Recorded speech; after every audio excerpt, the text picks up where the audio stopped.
नमस्कार, मैं हूं अनुराधा पौडवाल और आप मुझे सुन रहे हैं कार्यक्रम नमस्कार भोपाल में।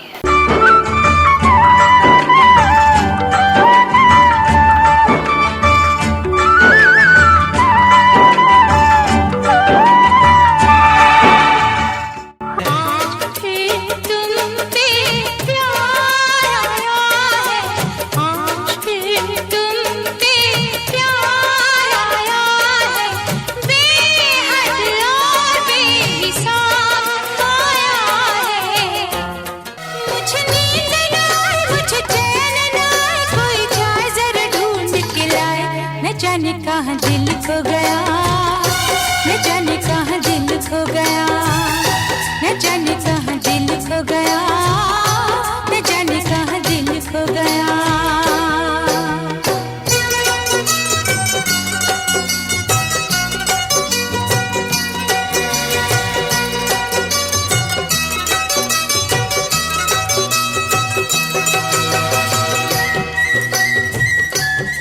अनुराधा जी, सबसे पहले तो हमारे नमस्कार भोपाल कार्यक्रम में आपका बहुत बहुत स्वागत है।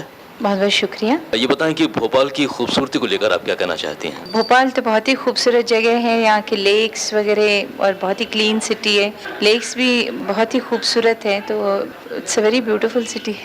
इससे पहले आप भोपाल कब आई थी और तब और अब में आप क्या फ़र्क देखती हैं? तकरीबन मेरे ख्याल से हर ही साल एटलीस्ट वंस अ ईयर तो आना होता ही है प्रॉपर भोपाल में, या तो फिर भोपाल में रह के फिर जैसे और जगह पे जब जाते तो हम लोग स्टे भोपाल में करते हैं। मुझे लगता है कि पिछले 3-4 साल से मैं देख रही हूँ इसकी खूबसूरती मतलब बरकरार है। तो अब आते हैं आपके संगीत सफ़र पर। बताएं कि कितने वर्ष की उम्र में आपकी संगीत यात्रा शुरू हो गई थी? अब प्रोफेशनली मैंने जब फिल्म इंडस्ट्री में कदम रखा तो आई वाज 19 साल की थी मैं।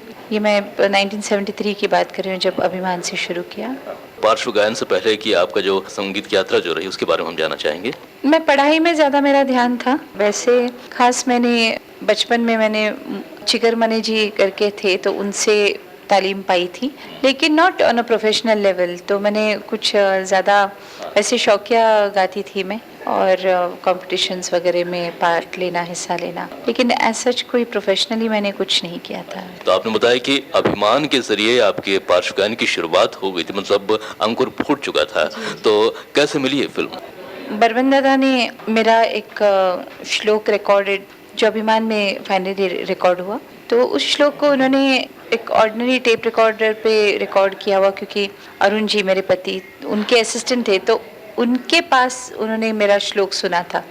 वो सुनकर उन्होंने फिर मुझे बुला लिया और रिकॉर्ड किया। उसके बाद जयदेव जी ने बुलाया, फिर लक्ष्मी जी ने बुलाया, प्यारे भाई ने बुलाया, कल्याण जी भाई ने बुलाया। तो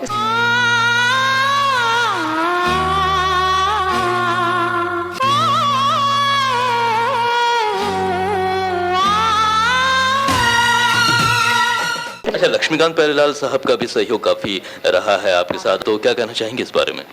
मैं अपने आप को बहुत लकी समझती हूँ कि लक्ष्मीकांत प्यारेलाल जी के साथ मुझे बहुत मतलब काफ़ी सारा काम करने को मिला। मेरे ख्याल से जितने भी म्यूजिक डायरेक्टर्स वगैरह, मैं हीरो तक की बात कर रही हूँ, उस दौर में मैक्सिमम गाने मैंने लक्ष्मी जी के और प्यारे भाई के गाए। उनके जो गाने थे वो ज़्यादा आर्टिस्ट ओरिएंटेड थे, वॉइस ओरिएंटेड थे, इसलिए एक्सपीरियंस वाइज मुझे बहुत कुछ उनसे सीखने को मिला। पहली कामयाब फिल्म जिसमें आपके गाने काफी लोकप्रिय हुए वो आप कौन सी मानती हैं? जो बहुत ज़्यादा पॉपुलर हुए वो तो सबसे पहली फिल्म तो हीरो थी, जिसमें तू मेरा जानू, डिंग डोंग वगैरह गाने थे। उसके बाद फिर मीरा का मोहन, आशिकी, दिले के मानता नहीं, वो तो लगातार फिल्में आई, लेकिन सबसे पहली फिल्म मैं मानूंगी जो जिसने एज एन आर्टिस्ट मुझे लोगों के सामने पेश किया, वो थी हीरो। अच्छा अनुराधा जी, बहुत मेहनत करनी पड़ती है खुद को स्थापित करने के लिए कलाकार के रूप में। जब हमारे सामने बड़े बड़े कलाकार मौजूद हों तो आपको कितना संघर्ष करना पड़ा खुद की प्रतिभा को सबके सामने लाने के लिए? देखिए, जिस वक्त आपके सामने बहुत बड़े कलाकार हो, जो मेन मेहनत जो करनी पड़ती है वो इसलिए करनी पड़ती है क्योंकि जो बड़े कलाकार हैं उन्होंने अपना एक स्टैंडर्ड एस्टैब्लिश किया हुआ होता है, तो इस वजह से मेहनत बहुत ज़्यादा करनी पड़ती है। बाय द वे ऑफ रियाज कहिए या आपका अपना जो योगदान होता है म्यूज़िक में, उस हिसाब से बहुत ज़्यादा मेहनत करनी पड़ी। आज का जो दौर है, आपने तो काफी लंबा सफर देखा है संगीत का। वर्तमान में आप क्या बदलाव महसूस कर रही हैं संगीत को लेकर? क्या आपको लगता है कि कुछ मेलोडी गायब होती जा रही है और वाद्य हावी होते जा रहे हैं? ऐसा कुछ महसूस होता है क्या आपको? जो आजकल जो माहौल है उसमें मैं कहूँगी कि हर कोई सब कुछ कर रहा है, वो वाला माहौल है। जो एक पहले था कि कुछ गिने चुने होते थे जो म्यूज़िक जानते थे और म्यूज़िक में उनका बहुत मतलब समय बिताया होता था, समय इन द सेंस की मेहनत और सीखने के हिसाब से। वैसा मतलब हाँ, ये ज़रूर है कि कई जगह पे ऐसे ऐसे यंगस्टर्स, मैं प्रोफेशनल की बात नहीं कर रही हूँ, आई एम टॉकिंग अबाउट जो हम लोग टेलीविज़न चैनल्स पे अगर सुनते हैं, वो बहुत अच्छे अच्छे कलाकार हैं, बहुत अच्छा गाते हैं। पर आजकल का जो माहौल है, जैसे फिल्म इंडस्ट्री में है या एल्बम्स है, तो उसमें देखते हैं कि एवरीबडी इज़ डूइंग एवरीथिंग। अच्छा, आपने तो तकरीबन हर हीरोइन के लिए अपनी आवाज़ दी है। विशेष रूप से बेटा की बात करें तो माधुरी दीक्षित के लिए आपने बड़ा ही एक सेंसुस गाना गाया था, धक धक करने लगा। तो इस गीत को लेकर आप क्या कहना चाहती हैं? देखिए, कोई भी गाना जब हिट होता है तो उसमें बहुत सारी चीज़ों का कंट्रीब्यूशन होता है। एक तो माधुरी जी खुद एक फैंटास्टिक आर्टिस्ट हैं, उन पे मेरी आवाज़ भी सूट हुई। फिर उस गीत को जिस तरह से उन्होंने एनैक्ट किया, वो एक बहुत बड़ी चीज़ थी। और जिस तरह से उसे पिक्चराइज किया गया, स्टोरी अच्छी थी, फिल्म चली, तो सभी कुछ, पब्लिसिटी अच्छी हुई।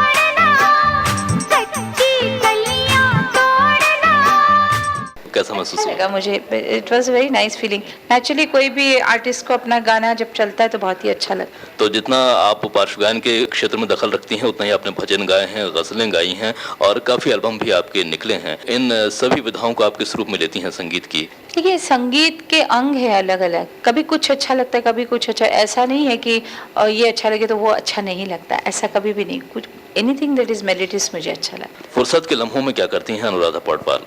मुझे पढ़ने का शौक़ है, ऑटोबायोग्राफीज़ है, और वैसे भी आर्ट की चीज़ें बहुत पसंद है। तो anything that is relating to art, या फिर मुझे ट्रैवलिंग बहुत अच्छा लगता है। पसंदीदा शहर के बारे में बताएं। ये कहना मुश्किल है, लेकिन हर शहर की अपनी अपनी एक खूबी होती है। जैसे कलकत्ता है, फिर इंदौर है, इंदौर आना भी मुझे बहुत अच्छा लगता है। इंदौर मीनिंग कि Indore, Ujjain, Bhopal, all these places, Madhya Pradesh बहुत अच्छा लगता है। और कलकत्ता भी बहुत अच्छी जगह है। मुझे खाने में क्या पसंद है आपको विशेष? मुझे लगता है कि वहाँ हर गवैया पहले खवैया तो होता ही है, तो एनीथिंग दैट इज़ नाइस। आपकी फिटनेस का राज? गाना। जी। सुनने वालों को क्या मैसेज देना चाहती हैं जो मौसीकी के फील्ड में दखल रखते हैं? यही मैं कहूँगी कि मतलब हम लोग आप ही से हैं। हमारे जितने फैंस हैं उनको मैं थैंक्स करती हूँ, क्योंकि आपका प्यार ही हमारे लिए इंस्पिरेशन होता है एक्चुअली, और हम उसी से हमारी आर्टिस्ट की लाइफ होती है। हम आपके शुक्रगुजार हैं कि आपने हमारे कार्यक्रम के लिए वक्त दिया। इस बातचीत के लिए बहुत बहुत शुक्रिया आपका। बहुत बहुत शुक्रिया। सागर की बाहों में मौजें हैं जितनी, सागर की बाहों में मौजें हैं जितनी, हमको भी तुमसे मुहब्बत है उतनी, कि ये बेकरारी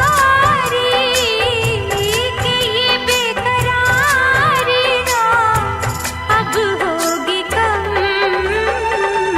बहुत प्यार करते हैं तुमको सनम, बहुत प्यार करते हैं तुमको सनम। कसम चाहे ले लो, कसम चाहे ले लो, खुदा की कसम,